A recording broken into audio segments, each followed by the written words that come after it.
There's another one you don't want to hear. Frankly, if you do I. 1, 2, 3, set, go.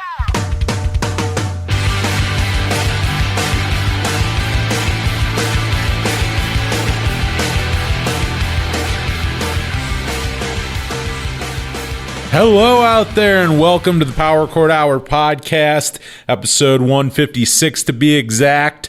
How you doing out there? I'm your host, Anthony Merchant. Very happy to be here with you with this week's episode. I know I normally don't really jump on here for intros. I feel like intros to interviews are normally enough, so I try not to overdo it. You know, I feel like back in the day, the earlier days of this podcast, I'd come on, I'd talk a little bit before we jump into the interview, but then we jump in the interview and I'd get right into another introduction to talk about our guest for the episode. So I don't know, in my opinion, the intro makes sense if it's like a solo one or there's like something that I don't really get to into the intro that I give said guest.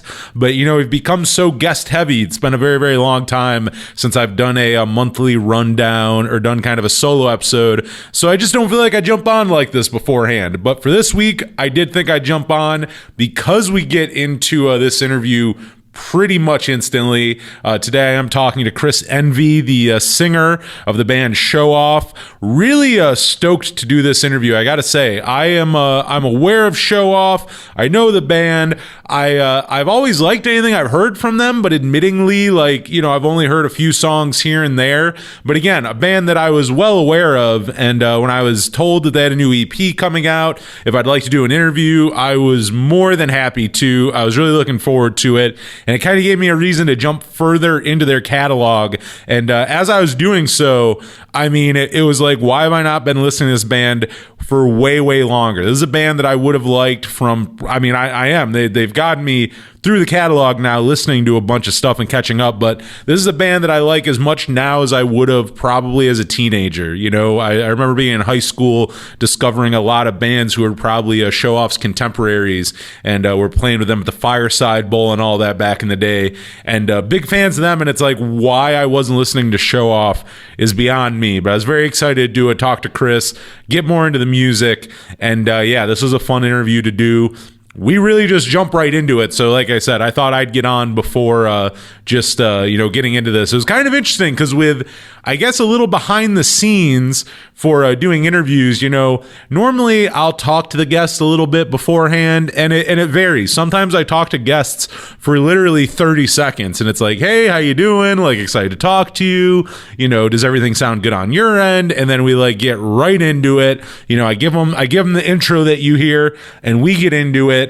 And, other times I think sometimes we just start talking and the conversation before doing the intro and, kind of the official start to the interview, we get into poignant stuff and it just kind of the conversation goes from there. And I think this was one of them. At first I was going to kind of stop Chris with what we were talking about, do an intro and kind of formally get things started. But honestly, the stuff that we talked about and everything he was bringing up, it just seemed better to honestly just jump in from this starting point and, not kind of cut him off and kind of lose the poignancy of the story he was telling me. So I thought we'd just kind of get right into it with them. And I'm excited. If you're listening the week this comes out, you got a new Showoff EP coming out next week.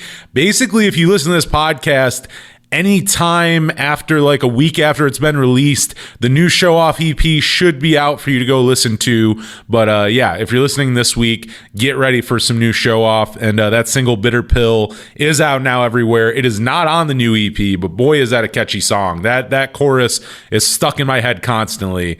And I believe I bring it up to Chris, but I'm not joking. I constantly get that chorus stuck in my head lately. It's just so catchy. So we're going to get into things now. I am very excited. I got to tell you, I totally realized with the Power Chord Hour, and I've talked about this on the radio show. I don't know how much I've talked about it on the podcast, because again, I know I don't get on here so much, the last year or so, and kind of, just kind of talk beforehand or after or whatever. But, I know I kind of am inconsistent with the Power Chord Hour at times. This summer, I've been a little better. And if you're a fan of the show, good news. I have 4 more interviews alone in the can right now waiting to go. So, no shortage of Power Chord Hours. I should be pretty consistent with this show at least for the next couple months. I mean, I'm not going to sit here and promise you that it's a new episode every week until the end of the year or anything like that. But, if you're a fan of the show, I can promise you way more consistent episodes than it's been. And I'm very much looking forward to that, and we won't get into all of it right now, in the beginning of this episode. Maybe sometime I'll get a little more into it. But, just for the infrequency of the Power Chord Hour last year or so, and nothing huge as much as, if you don't know, I work in radio, so I'm doing, even if you only know me from the world of Power Chord Hour, like, just know that this is far from the only thing that I'm doing interviews every week for, not the only show. I got to do show prep and just a bunch of different things. So really, that's the biggest reason why the Power Chord Hour, if you've wondered at all, kind of a good second to kind of talk about it. But yeah, if you've wondered why the episodes become a little more inconsistent, kind of starting last year and going through now, just honestly that, I work in radio and, I get busy, and the Power Chord Hour is kind of a labor of love and something I do for fun in a lot of ways. And, just has kind of fallen by the wayside at times, but I try to make sure we're consistent, and I'm trying to get kind of back to that as well. I won't tell you that it's going to be like one of our years where I have basically a guest every week for you, anything like that. But we're going to have lots of good ones coming up for you. And another shameless plug as well. I just started another podcast. As I'm telling you, I don't have enough time to do this one. I have another podcast I just started with my coworker, Gavin Paterniti, and it's called Words and Sentences About Things and Stuff, also known as Wazatas. And a little shameless plug, if you want to go check that out, it is available everywhere you get podcasts, everywhere the Power Chord Hour is. The only place it's not is YouTube. We haven't, it's an audio only thing. We really haven't, I don't know. I think at some point maybe we'll get a YouTube page going, but as of right now, anywhere you get podcasts besides YouTube, you can find Words and Sentences About Things and Stuff. Literally, it's like the easiest show in the world. Me and my co-host Gavin, we come in, we hit the random word generator, we go online, we go to the website, I hit generate, it gives us a random word, I hit go on our hour timer, and we have to form an entire conversation, an hour-long conversation about whatever the word is. Like episode 1, we got the word pleasure. We had to form an hour-long podcast around the word pleasure. And funny enough, episode 2 was work. And then we had to form an entire episode around the word work. It's honestly really, really fun. Good exercise for the improv bone. And it's really been cool. We're about 5 or 6 episodes in.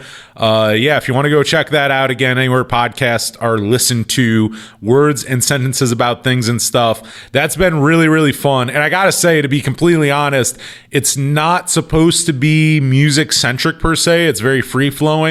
But as you know from listening to the Power Chord Hour, I'm a musician. I work in radio. I'm a huge music fan. And Gavin, my co-host, is also my co-worker at the radio station. He plays music. He gigs nonstop. I'm not in bands. I play guitar and bass, but I'm not currently in any bands.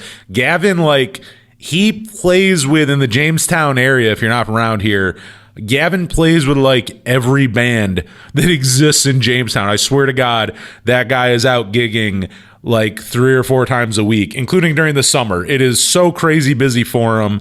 And anyways, we talk a lot of music. So even though it's not really straight up a music podcast, if you like what I do here, and honestly, even if you like some of the solo shows that I do on the Power Chord Hour podcast, or some of the ones I've done with Zach and Kyle, my friends, where they're a little more, informal, not so interview heavy, go check that out. Words and Sentences About Things and Stuff.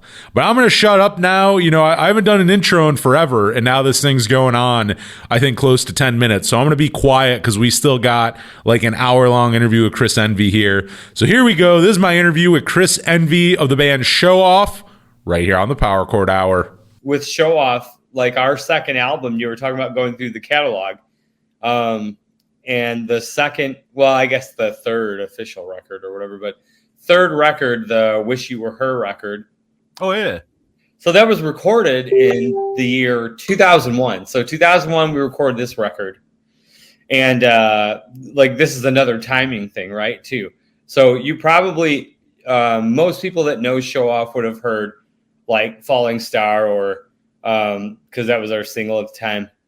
Nowadays, the thing that's actually like that gets the most plays is Spill, and it's because it's on the Digimon soundtrack, and for whatever reason, I mean, it's probably not big in the U.S., but it's big in other places, you know. Oh, really? Yeah. So, I mean, the vast majority of plays we get are from the U.S., but like right now, and I don't even understand it, and it's cool to get all the metrics like with Spotify and whatnot. Oh, that is pretty neat.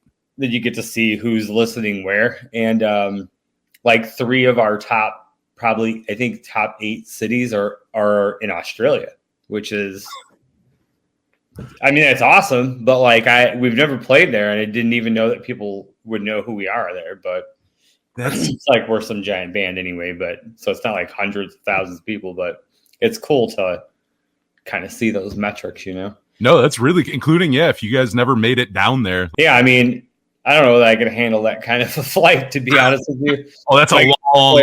Just there, yeah. He was just there for work. I can do like a 4-hour flight. I don't think I could do a flight to Australia. Dude, 4 hours, and I'm like, please let me sleep. Just let me sleep because I don't want to handle it.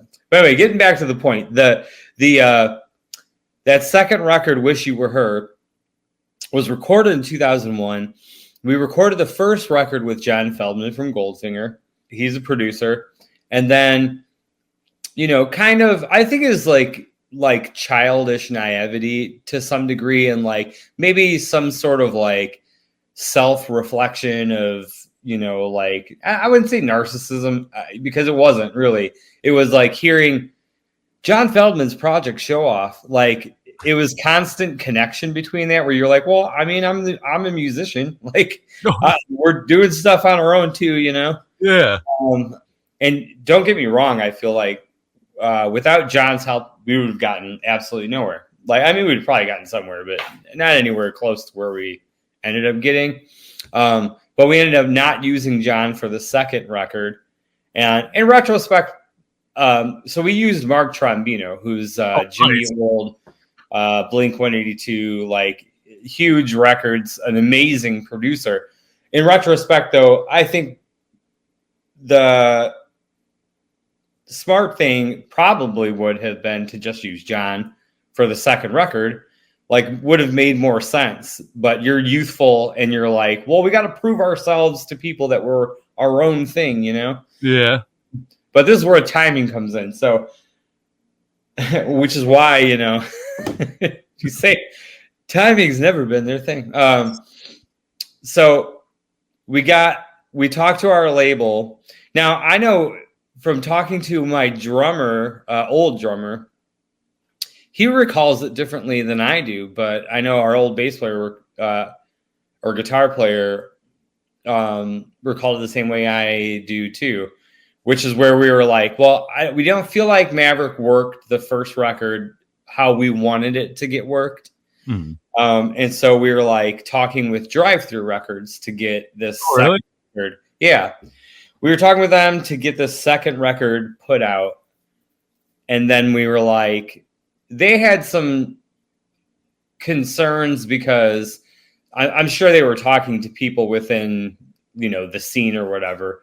And they were like, well, you know, they were a major label band, Showoff. They were a major label band. Like, they're not really that. I don't know the wording, but it came across like they were concerned that we weren't like punk rock enough.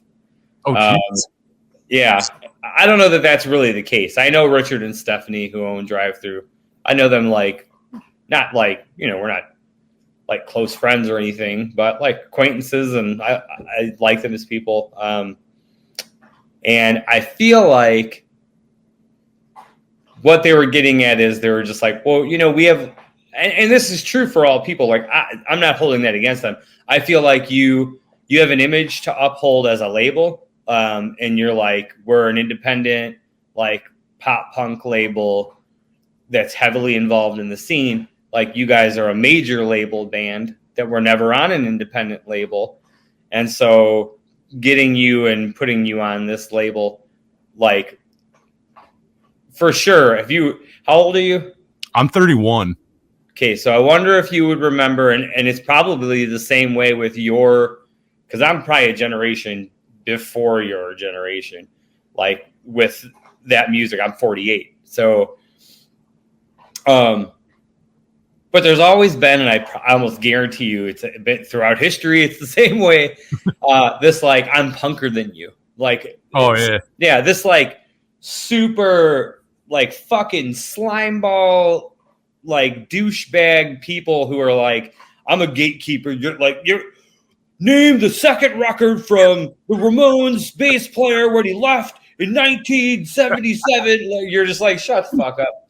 Like, same people who at the time were probably like, that's not like, you guys are like independent, awesome, great label, and like these guys are just sell out, like, major label, whatever. And I'm sure they were getting shit from people from that, and they were probably just like, well, do we want to take, and it's not on them, they're like, do we want to take the shitstorm from those types of people, like the potential like damage to the label because people perceive whatever they perceive.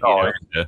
Now, to credit them, at one point they did say, and I mean, for God's sake, Maverick Records spent $275,000 recording the second record. Wow. And that's what they wanted from Drive-Thru Records. Now, Drive-Thru doesn't spend that kind of money, so they probably were like, and it may not have had as much to do with the like perceived, like Showoff or sellouts or whatever, I don't give a shit about that title. I don't call myself, look, I'm wearing a like punk, punk. Nice. Great organization, if you know that. No, I've never heard of them. Punk Rock Saves. Oh yeah, I do know. Yeah, I do know Punk Rock Saves. punkrocksaveslives.org. Really important organization. So if we can get that out there. Oh, absolutely. punkrocksaveslives.org. Really great organization. Awesome. So go to that site. It's very important. You can help save lives. Moving on from my propaganda. So I don't blame them for doing that stuff. Like, obviously, I would take that into consideration. Like, you have to consider all your bands and your label perception. So, whether or not I'm like, I don't care about it. If you own a label, you kind of do have to care about that stuff. Like, how does it make all the other bands look? Like, perception is reality for a lot of people. But anyway, to their credit, they said they would do it. And I think probably the $280,000 had more to do with it than the perception part. That's a shit ton. So they did say, hey, we're going to do it. We worked something out. And I don't know what they worked out, but they worked something out. But long story short, this is not long story long. The timing thing was I got up ready to go. We're playing New York City on September 12th. I turn the TV on, plane hits the tower. When I wake up, plane hits the tower. I'm looking at it and I'm like, holy shit. Like, I'm actually thinking in my head, like, oh, like, this is fucking some lame, like, like War of the Worlds shit or something. Like, that's what I was thinking. I was like, is it April 1st? Like, oh, wow. This isn't real. Like, what movie is this? That's what I was thinking in my head. And my girlfriend at the time came home from school, and I'm like, what are you doing home? And she was like, oh, yeah, they sent us home because some crazy shit's happening. And I was like, what are you what? And I'm have the TV on when the second one hits. Now, the planes hitting the Twin Towers, that was the day before we were supposed to play our show, for labels, by the way, so that we could showcase for labels for the second record, because we weren't going to be on Maverick. And it was 2 blocks, I think, or a block, maybe 2 or 3 blocks. It was very, very close Yeesh. to where our show was for our showcase the next day. So not remotely close to like the people who lost their lives importance, or the families of those who lost their lives importance. But like for Showoff history wise, hugely important, because obviously record industry shut down. Like timing wise, horrible timing for us to no longer be on the label and be looking for someone new, you know? Then we did a second showcase in New York City. We arrive at the WWE Center, and there's tape from the building to the next building. And I'm like, what the fuck? And I walk over, and I'm like, and it's the day of our showcase, and I'm like, what's happening? And this cop that's behind the thing, and he's like, yeah, I mean, you heard about there's like anthrax was sent to a news building, right? It was like a Unabomber guy or whatever, I think, whatever it was, sent anthrax to a news building. I was like, yeah. He's like, well, that's the building right there. Oh, I was like, dude, this is a signal. The universe hates us. You know, bad timing. So that little subtitle, long story long, of timing is not his thing. but maybe timing would be good for the new one. Maybe, yeah. Maybe timing for the new EP. That's now it's time to like get on that footing. I don't know if you want to call it time management or what. Now you're on time, I think. Yeah, maybe. Let's this is the universe or God or whatever you believe in or think. That's their like, or its way of saying now isn't the time, but now might be this now. Well, that's interesting because like even if you did, like, I don't know how you couldn't have those things happen and not think that. Like, no, like you're saying, like, no matter what you believe or think, if a couple times that happens, like, yeah, it's hard not to at least have that in the back of your head. Like, maybe it's not meant for right now, or maybe the timing's off. Yeah, I'll tell you, like, if I'm being totally honest with you, I've had people, you know, they're like, oh, well, you know, Showoff got, you know, pretty decent size. And I'm like, yeah, we got good enough size that like we're still relevant to some degree, you know, 20 years later, whatever. And then you have people who are like, okay, like, so just another kind of side note thing or whatever, but it's an interesting tidbit, I guess. Well, I love these stories. I like hearing this stuff. So like right after Showoff split up, the same girlfriend who like was at school and then came home, was like, hey, I have some friends and like you should try out for their band, you know? And I was like, well, I'm not doing Showoff, so like why not? Because after that thing, so just a teeny bit of backstory on there. In 2002, we did from January till April, we recorded this second record, right? From April until December, we did 256 shows. Holy shit. Yeah, so it was more shows than days. Some days we did 3 shows. It wasn't purposeful either. We were just very, very busy doing shows and like got, you know, like we would have a show set up in some like whatever place would be like, hey, can you play like the not Today show, but something like that, you know? Oh, yeah. Our morning show, like beat for the crowd. And we're like, yeah. So we'd play that, then play our show at night. And then maybe there would be like something at like very late at night and we would go play that. But we did that. Now I have panic and anxiety disorder. So not sleeping and not eating well, and, you know, just generally like traveling literally all day, every day for, you know, literally, I mean, we were traveling because we were in LA to record that record from January till all the way till the end of the year and nonstop touring.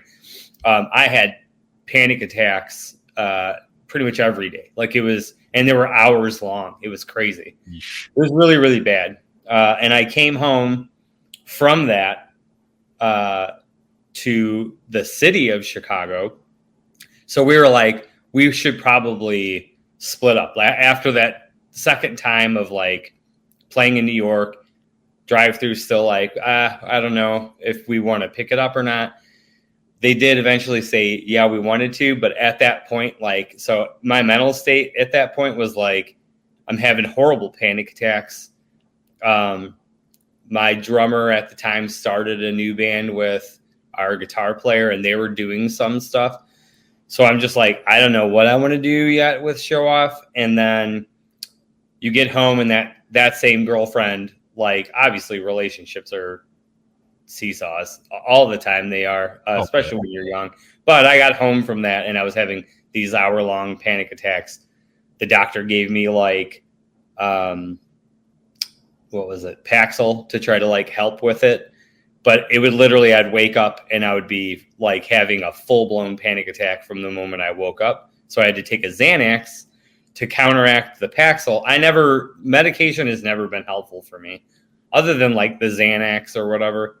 I could take that and I could feel calmer, but that's not something, it's not a sustainable medication or whatever.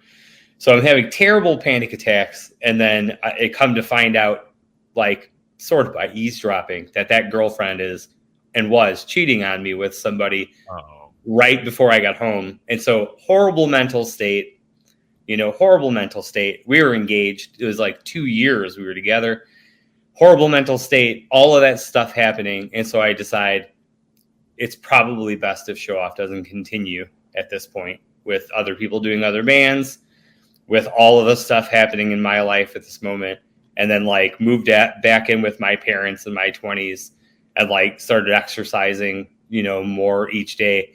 And I ended up getting my head back together, but not the band. So universe at that time, I think, would have been telling me, or God, whatever you believe or disbelieve, I don't know how to describe that, would say that all of those things, leading up to that point in New York City, that major event for other people, much more significant when you lose a life or have a loved one that's lost.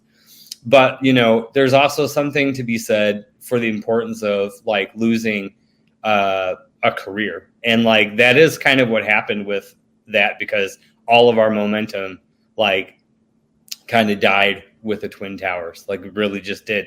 But I think that universe, whatever it is, the powers that be, they align in a way that is best for you, and you can fight against it. And then you're unhappy, or you can go with it and live the happiest version of your life. And I really truly believe that. And that's what I did. My wife, oh geez, please don't let that ever get out. My girlfriend at the time, we split up. She was like, you should try out for this band after Showoff split up. She's like, you should try out for this band. And I did. And I was in the band for 2 weeks before I was like, this is not really for me. That band was Fall Out Boy. And it was before, my God. Yes, it was before they were big, And so they're like, I'm like, well, what do I do in this band? Like, Patrick sings, like, what do I do? Like, they're like, oh, well, you'd play guitar, but like you would sing half the songs. Now, I read an article somewhere where they said, yeah, Chris was in the band, but we didn't really think that he was a fit. And I was like, well, I didn't really think I was a fit either. And it doesn't matter which way it goes. The point of the matter is it wasn't for me, So people are like, oh man, don't you wish that you would have like you could be a millionaire right now? And I'm like, like money is not that important to me. It really isn't. I don't care about big houses or like fancy things. Don't appeal to me. But I could tell you, if I would have gotten big in a band like that, where I would be partly a face of that band. I mean, Pete's the face, but partly a face. Like, I am more hermitish than I am like social. So I don't tend to go out a lot and do a lot of things, specifically because of my anxiety and panic disorder. So I try very hard to like get out and be social, but I'm not the best at it. I just try to do it. But if I got put in a position where like I got huge at the time when I was that young, like almost 100%, I could say I would have been like, I would have done something terrible to myself. Almost 100%. So the universe looking out for me. Right now, I feel like I'm content with life. I'm happy with life. And to me, if somehow at 48, I'm 47, I'll be 48 next month, but, or in 2 months, I guess. If something happened where a 48-year-old's band got big off of an EP, that seems unlikely, but crazy shit happens, you know, like not I'm not trying to like politicize anything, but like, you know, Trump was president, so crazy shit happens. Okay. Like it does, not always, but it does. I feel like, could it happen? I don't know. I think the EP is fantastic. Like, I'm really happy with it. I think it turned out as well as it possibly could have.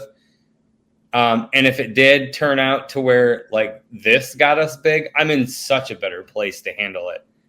And also, like, for failure, you know, people view failure as like, and I hate being like crazy serious, but it is something that like I think about. I have several friends who've killed themselves over the years, and I feel like people take, you know, things as if they view it as a failure, they think this is like the worst thing ever. Yeah. But it isn't. Like, failure is just the next step in like a future victory for you. Like, that's how I view it. If you fail at something, as long as you learn from that failure, you're going to say, yeah, I failed at this, and I didn't do a great job. Like, how do I improve? And like, anybody who succeeds goes through like a billion failures before they actually succeed, you know? Yeah. And those who don't have to, like, they don't have the character building within that particular part of their life. So, I mean, maybe something else in their life can give them that, but if they didn't have to fight tooth and nail to get it or to get something, like, and I could tell you from experience of getting it when you're young, like, you don't have the appreciation that you would if you work tooth and nail to get to where you are from hard work and failure and then into success. Like, that'll make you appreciate that every day, you know?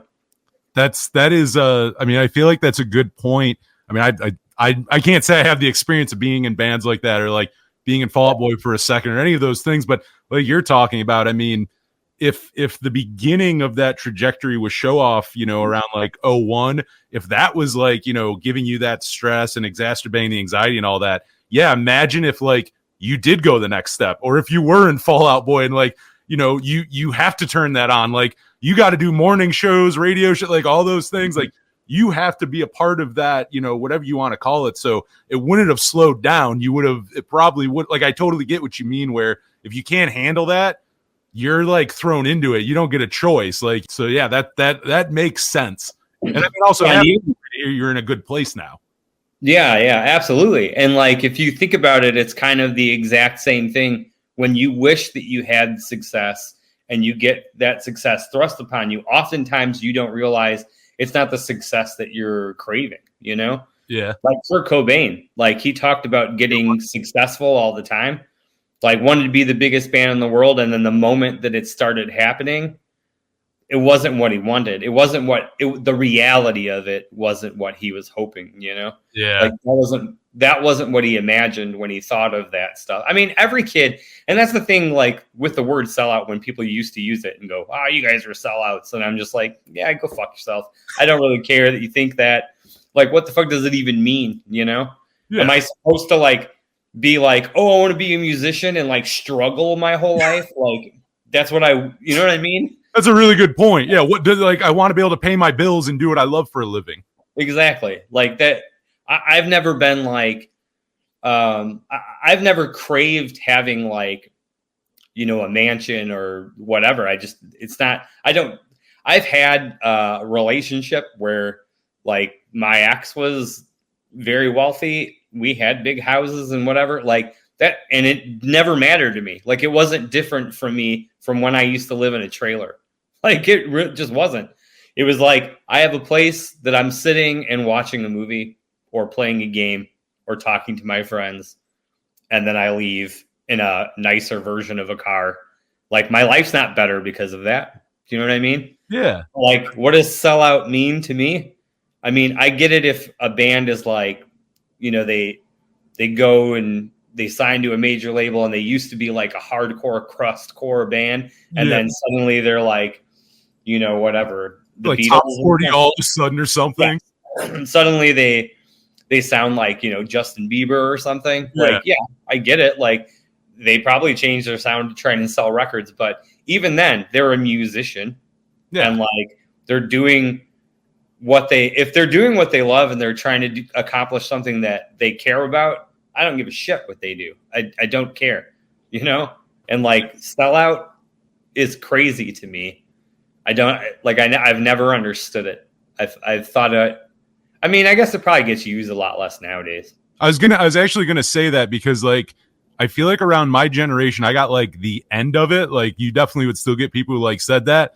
But like I've been talking to people about that. I don't think you get sellout so much anymore. I don't think genres matter either in the sense of like you don't like if you're a metalhead, you can still listen to like pop music or something like that. Or if you're into punk, you can listen to other things and not get like the shit I think people once gave you for that, where it's like you have to be in this like box. And I think same with sellout. I don't know that younger people, like if you and I were talking to like a 20-year-old right now, I don't know if they would really, you know what I mean? Like, oh, those fucking sellouts. Like, I don't think they are anymore. I hope heard that for a long time. I think it's a huge positive.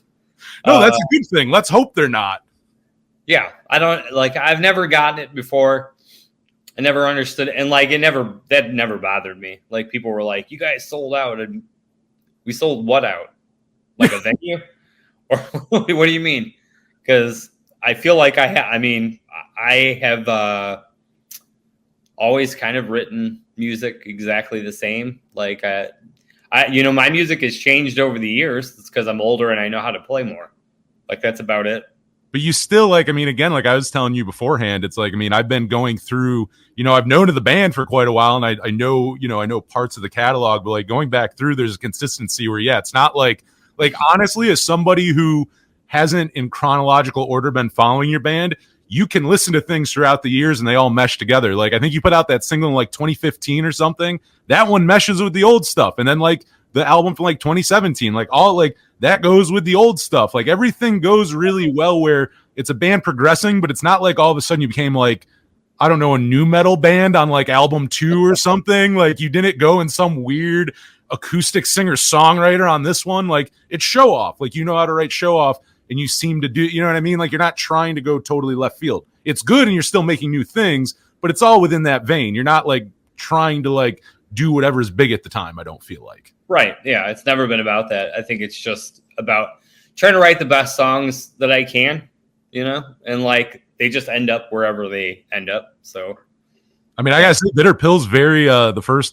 That's the one that's out now on the EP. That one's a catchy one. That one gets that chorus like that's a good like, including just thinking at least that from an outside perspective, what you're going for. I feel like that's just a perfect like it's catchy, great chorus, just like that really.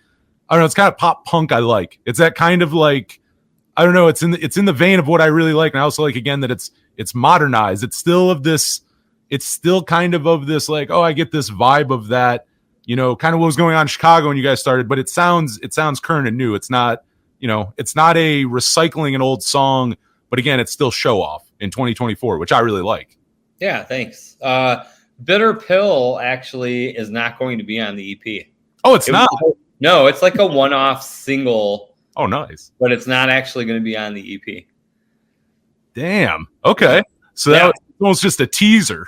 That's right.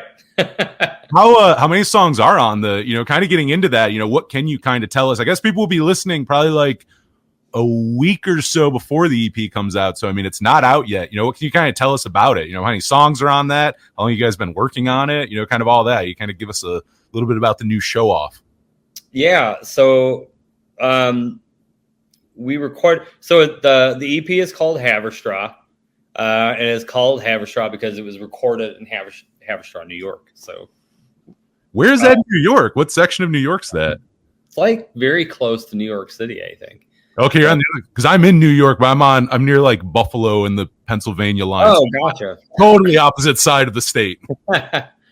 Yeah, it's like I think I basically considered. I don't really understand. There's like different terminology New York, East Coast and Midwest. Yeah, but I feel like it's a suburb of New York City. Nice. So I think it's like northwest of New York City, in New York. It's a cool city. Very nice. That's where you guys ended up recording at? Yeah. So Manic Cat Records, Pete, the owner, and I have been friends for, I don't even know how long, 20 years or something. We had talked previously about doing something together. And then, we started writing this EP as this current version of Showoff, because pretty much everybody,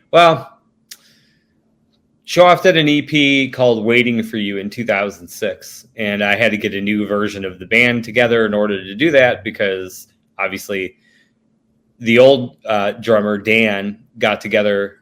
Like I said, he and the guitar player started a new thing in 2002 called The Fold, and they got pretty big. Actually, they did very well.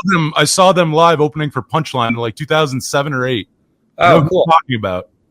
Yeah, they did the theme song for the show Ninjago. Oh, really? Yep, that's them. I did not know that. Yeah, it's awesome. But they're great. They're a great band. But, obviously they had those things going on. And then it's like now, 47. And then you get older, and it's just fucking hard to find people who are capable of doing the things that you want to do. You want to get somebody talented, somebody committed, somebody like a good person, which I think is even more important now than ever, because people are all exposed on the internet, So yeah. It wasn't that way back in the day so much. I don't really feel like there were a bunch of assholes in the scene or anything, but there were some for sure, Yeah.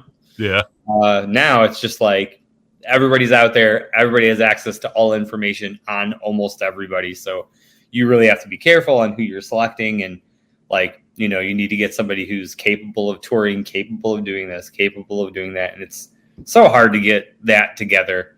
It's like, I don't even understand how. I understand how the bigger bands get back together and go do shit, because it's like, hey man, you want to make, $100,000 and get together and go, oh, sure. Easy. Yeah, that makes it an easy decision. A little easier than when you're like, hey, you want to go on tour with me and lose some money? They're like, no.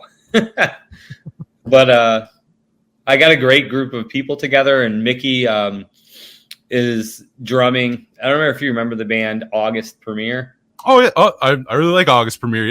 Yeah, Mickey is in August Premiere. Nice. He was the drummer for August Premiere, and Danger is my middle name, if you remember that band. No, I've not heard. I'll have to check them out. Yep, and he also was the drummer for the 2006 Waiting for You Showoff EP. So he is back in the band. So it's an old member, but a newer member than the old members. And then everybody else is all new. And it's a really great mix of people. And we started writing this EP, and we were like, man, these songs, we were initially thinking, let's release these all as singles, or let's release it as an EP on our own. And then I was like, I know Pete is running a label, Manic Cat. I think he's super fair with people. He works really hard for his bands. He wants to be part of, he wants all of the bands and label to be part of the community of, the scene or whatever you want to call it. And I value that stuff. So for me, I was like, hey, it's nice to get some of this taken off your plate and given to somebody who you value as a human being, and you value as a business person, and you value the values that they themselves have an emphasis put on. So it was an easy decision to work with him, and having these songs, we were in love with the songs and really happy with how they turned out. And Manic Cat has a studio in Pete's house. And really? Yeah, that's where he lives. I'm going to give you his address later so you can post it. Anyone for a studio? Yes. But they have a studio in their house, and, you don't have to, a lot of bands look for money up front or whatever. And I get the value in getting cash or whatever. But again, I am not I'm not a saint or a Buddha or whatever. I'm nothing like that. I'm just a human being, but I don't really value money that much. I think it's cool to have, definitely it's a need if you need to pay bills. But in music, I don't even like to mix money and music. Specifically at this point, I hate talking about money. But the fact of the matter is, if money up front is the major thing for you, that's going to be hard for a small label to do. But as a small label goes, like he has a studio in his house. We got a producer. We recorded in at Pete's house, this new EP, and it turned out super good. And I think, the songs themselves, I feel like I always kind of get that feeling because I hope that you progress as a writer when you start, the more stuff you put out. But I feel like some of the strongest songs that Showoff has ever done. So I'm really excited about it. And like putting it out with that label with good people. It's like surround yourself with good people, create the best music you possibly can, and then like just buckle up for a fucking ride and see what the universe brings you. You know what I mean? Like, that's it. It sounds like it's way less. I mean, this sounds like one of the more, like, of all the eras of the band and everything, it sounds like this might be the most, like, stress-free. I mean, at least from an outside perspective, the way you're talking about it, sounds like this is a much better, I don't want to say walk in the park. You still got to put the work in and stuff, but, like, it sounds a lot less like, all right, got to get up at 5 a.m. to go do that morning show, got to go do this and that. It's like, no, write the music you want, write the EP that you want, get it released. It's not some kind of, without all the, I guess, chaos around it. I mean, it sounds a lot more kind of laid back, and which I would rather have, I think, in one or the other. I'd rather this kind of version where it sounds more laid back and you get along with everyone you're working with, and sounds like the label's good and everything. So you're just in a good place as a band, basically. Yeah. I mean, I think at this point it's really just about like, have fun and enjoy the ride. Like, that's it. I mean, and it's probably like a lot to do with my headspace, just like, as you get older and you start recognizing that like I don't really, it's not complacency. It's really like, I'm going to put this music out there. Like, I think the music deserves to be heard by a lot of people because I think that a lot of people would enjoy it. As far as success goes, like, do I want it to be successful? I would love it to be successful, but like, it doesn't matter. It doesn't matter. Like, I'm just going to have fun, and I'm going to, put my heart into it and like every bit of me that I can into like trying to help it be successful. And I hope that people enjoy it and connect with the songs. The songs are actually a little, to me, I feel like they're more special than the songs that I've put out before because they have deep meaning behind. One of the songs, for instance, is like my dad, and this happens to everybody, so I'm not like, give me sympathy. My dad passed away in 2006. And, I thought a lot about that. Like, my kids have never met him. And it makes me sad because he was genuinely like a really good human being, just like baseline, really good person. Like, I'm getting choked up just thinking about him. He really was an amazing person, not just an amazing father, but all the things that you think about a person and you're like, dude, you did that without complaint. Like, you came, picked me up from the police station, like 3:00 in the morning because I was trying to sneak in to my friend's basement window who said, yeah, come in my basement window and you can stay the night here. Cause I was in a band and he invited me to sleep there. But the cops were like, I don't care if you were invited, you're coming with me. And then they were telling me like, stay out of my town. Like, we don't like kids like you here. And I'm like, you don't own the town. And I'm like, literally, they bring me to the police station. It's 3:00 in the fucking morning. And my dad is like, I was like, dude, you can call my dad. Like, I'm supposed to be out here. I was supposed to stay the night at that kid's house. He left where we were hanging out with early and told me, just come through the basement window. It'll be open. And it wasn't. Or I couldn't get it open. And so the guy knocked on the door, the cop did. And his parents were like, what's going on? And he's like, he says he's supposed to stay here, but he was like by the basement window. And they're like, I don't know. And my friend Ryan was there, and he was like, yeah, he's staying the night here. And the cop literally was like, I don't care. And just took me to the car, put me in the back. I was probably like 16, And my dad, I was like, dude, you're going to call my dad. He's going to come down here. I'm just going to warn you. He's a youth pastor, but he was also a drill sergeant. I'm just going to warn you. I'm going to tell him what you said to me. And the cop was like, I don't care. And he called him, and at 3 o'clock in the morning, he comes out there, and he's like, you got to be kidding me. He's like, give me my kid right now. Bring him out here right now. And they brought me out, and he was like, this is pathetic. You guys should be ashamed of yourselves.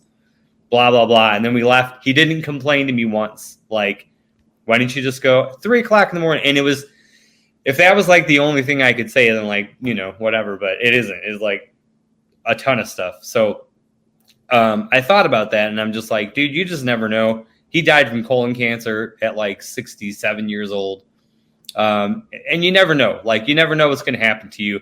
So I wrote a song called Get Home, and that's going to be on the EP, and it is dedicated to my kids. I think really dedicated to all the people, basically speaking, if I'm not around, here's some advice that I can give you. I want you to know these things about yourself, how beautiful you are on the inside as a person, and all the things that you can accomplish, and et cetera, et cetera. But they have deep meaning to me. Each song has a deep meaning to me, and it makes it special for me, I think. So I think maybe people can connect to that, and it would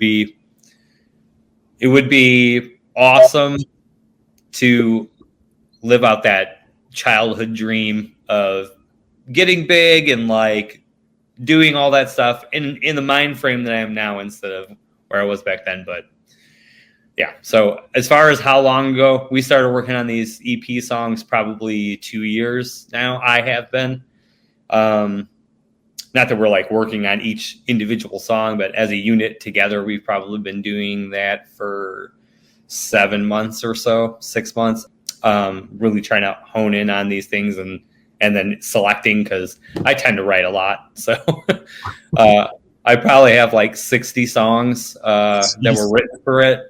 And then we selected 7 of them. We recorded 7. One of them didn't turn out the way we were hoping it would necessarily, so we didn't let that one make it. So we have 6 of those songs. I'm so excited to hear it. I mean, that's a very touching story about your dad, and I'm excited to hear that song and everything. Actually, in a way, I'm almost happy that Bitter Pill's not on it, in the sense that it means there's more room for new songs. You know what I mean? Yeah. There's that extra space for an extra track that we haven't heard yet. And that's that's an album, 6 songs too. That's half a Showoff record. Yeah, I mean, it's very close. It's almost with 7 songs, and if you included Bitter Pill, then it'd be 8. That's that. You're on that line there when you have an 8-song EP. You get in that really you toe that line right there. Or is it really an EP? Yeah, you might as well just do the LP. Come on, man. Throw an extra song on there. Exactly. On on top of the new record, I mean, do you see and actually I do know you're playing a couple. I mean, Showoff I know has a few. Showoff has shows. You guys have a few shows coming up, I'm not mistaken. I mean, is the plan to play some more the rest of the year? Yes, the plan is at this point to play a lot of shows, but nice. We have the 23rd of August. We're playing at Burlington Bar in Chicago for the EP release.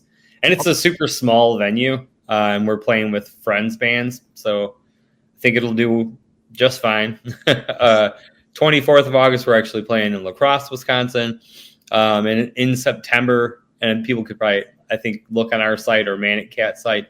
Manic Cat has their 10-year festival for the record label. We're playing that in New York. And then right now in October is our bigger plan. We're doing an East Coast tour. We planned on doing a West Coast, but we're going to do an East Coast tour. We do plan on hitting Buffalo. We plan on hitting Syracuse. And then going out, I think it's Detroit, and these are all in the works though. So it may, subject to change, but we're going on the East Coast tour. And then my hope is, cause we have 10 days, so it's going to be a little 10-day tour. And then we'll be doing a longer, maybe later in the year, we'll do a longer West Coast tour where we can hit stuff. We're also, I think, talking with booking agents because right now we're booking ourselves, but talking with booking agents, it would make it a lot easier on us. It's again like having a label. If you're a band, you want to be creative. Like you're not really interested in having to do all the booking stuff or all of the like logistic stuff with album releases and etc. Yeah. And you just hope you find somebody really cool to be part of your team. You build that team around you, etc. So, well, I'm excited to hear about the touring. I mean, again, I knew you're playing some shows, but I'm excited to hear that it sounds like you're going to hit the road as well. How about? Cannot wait to get out and start playing shows again. I would, if you play Buffalo, I will definitely be there. But let's tell people again, when is the EP? When is that coming out? Where can we get the EP? I know the band's online. Where can we find the band online? Like plug away. Let's tell them where to go get all this new Showoff stuff. If you look us up on Facebook, I never remember addresses, and I'm the worst ever at doing it. But you just type in Showoff band or something like that, and like we'll pop up with our little orange circle and our little guy. His name is B-Rad. Brad, like B-Rad, that's in the little orange circle. It says Showoff. As far as the release date, August 23rd is the release date for the record. And it'll be, I mean, anywhere you can think of to buy it, it'll be there. You can go to the Manic Cat Records website, and they'll probably have like CDs for people that are like old enough to either want that, or if it's like come back full circle and is now cool. We'll try to talk him into like making some cassette tapes. We'll see if he goes for that. I was telling him before, I was running my own label for a while, and cassette tapes were like kind of people were like, yeah, I love cassettes. And I'm like, what? And bands sold them. Like they really sold cassettes, that and of course vinyl, but cassettes interest me. I have an interesting, I'll buy a cassette for a few dollars, and I do know there's a whole world though, like Cassette Store Day, and I do maybe not as big as vinyl, but I know it has its niche. Cassettes do have it does. And dude, I'll tell you, like I remember like you pop it in your like tape player in your car back in the day. You can listen to listen to these songs, and fucking lo-fi at least. Listen to these songs, and then you're like, oh, you push eject and throw it in the back seat, and then you put the next one in. Like, you can't do that with CDs, It's a good point. Do not chuck a CD. No. And it's like tactile and something you can like physically hold other than like, rather than digital music and whatnot. So there is an element to it that just doesn't exist with any other medium. So keep an eye out. Maybe the new Showoff will be on a cassette. We'll see. Well, Chris, it might be like a blank cassette that I recorded from one thing to the next. But there's one of one. It's only one of one. That's right. That's a good selling point. Well, I mean, Chris, it's been a blast talking to you. I mean, have we missed anything? Is there anything else to let the good people know before we close this out? I think, listen to Anthony Merchant way more. How about that? Listen to his show a lot more. I'm not going to disagree with that. I like the way you think, Chris. Hey, thank you. I appreciate it. Absolutely. Well, I'm Anthony Merchant talking to Chris Envy of Showoff right here on the Power Chord Hour.